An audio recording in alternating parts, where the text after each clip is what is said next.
On the morning of November 19, 2005, a roadside bomb struck a U.S. Marine convoy in the Iraqi town of Haditha. The military quickly issued their official report.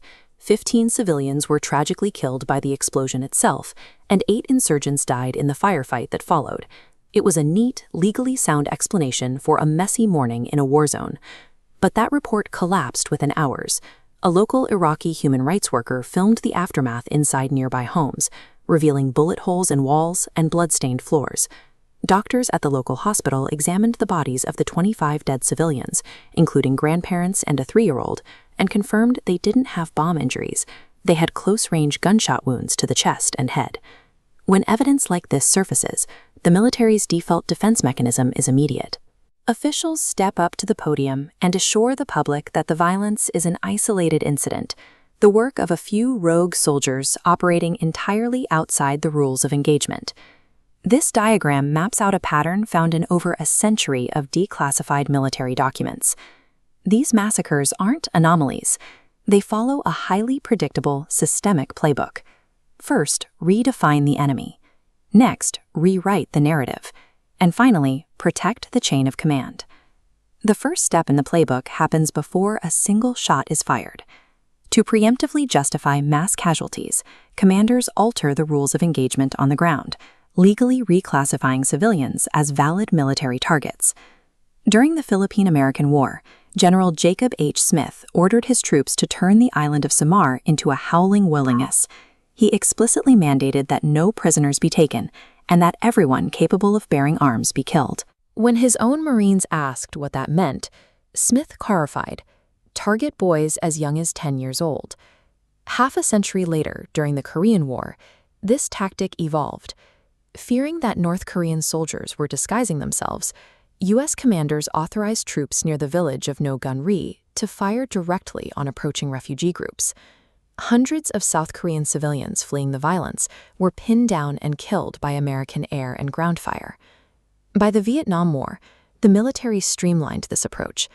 During Operation Speedy Express in the Mekong Delta, commanders simply designated heavily populated civilian regions as free fire zones, allowing the use of helicopter gunships and artillery strikes against anything that moved.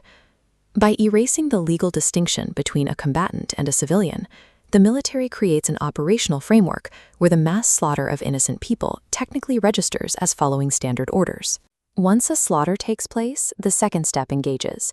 Officers up the chain of command systematically intercept the real casualty details and falsify the field reports, reframing the dead civilians as enemy combatants defeated in a heroic battle.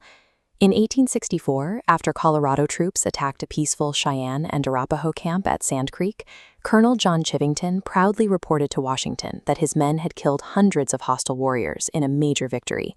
Most of the 150 actual dead were women, children, and the elderly. The exact same strategy was applied in Vietnam. The horrific violence at My Lai, where hundreds of unarmed villagers were murdered and mutilated in ditches, was initially celebrated up the chain of command as a major tactical triumph, officially logging 128 dead Viet Cong. This chart shows the official results of Operation Speedy Express and the mathematical absurdity it required. The Army reported over 11,000 enemy fighters killed during the campaign. But they only recovered about 750 weapons from the dead.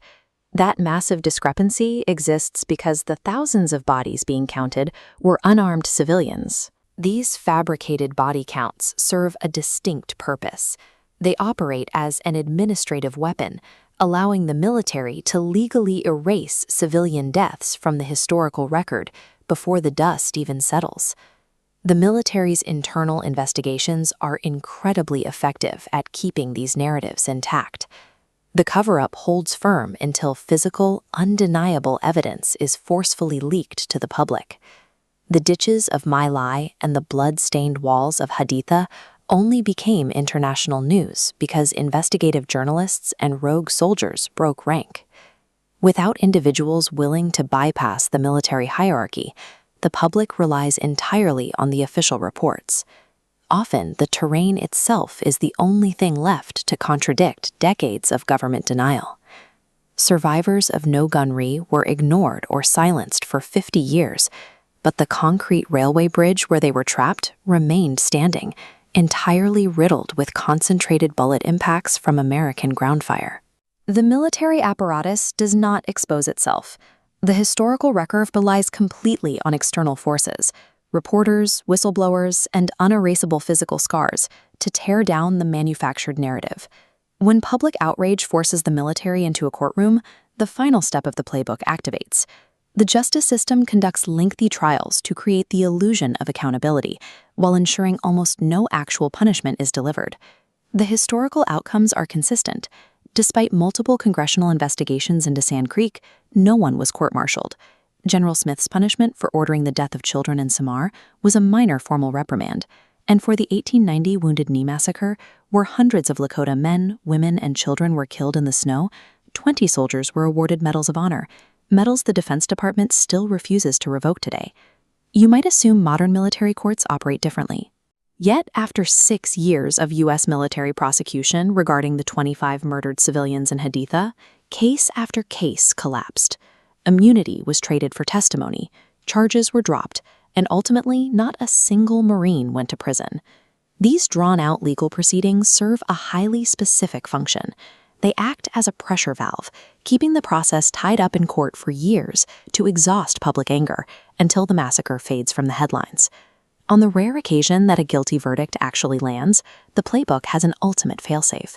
The executive branch frequently intervenes to erase whatever minor consequences the courts manage to hand down.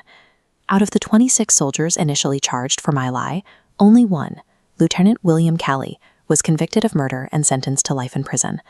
But after direct intervention from President Richard Nixon, Calley served just 3.5 years, entirely under house arrest.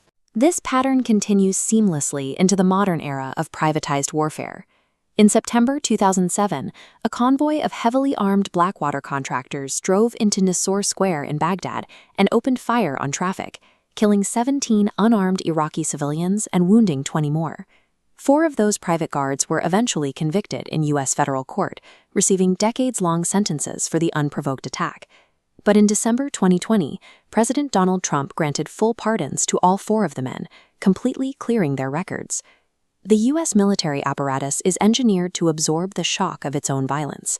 By legally stripping the dead of their civilian status, staging hollow trials to calm the press, and pardoning the guilty when all else fails, the system ensures that true accountability is always the exception, never the rule.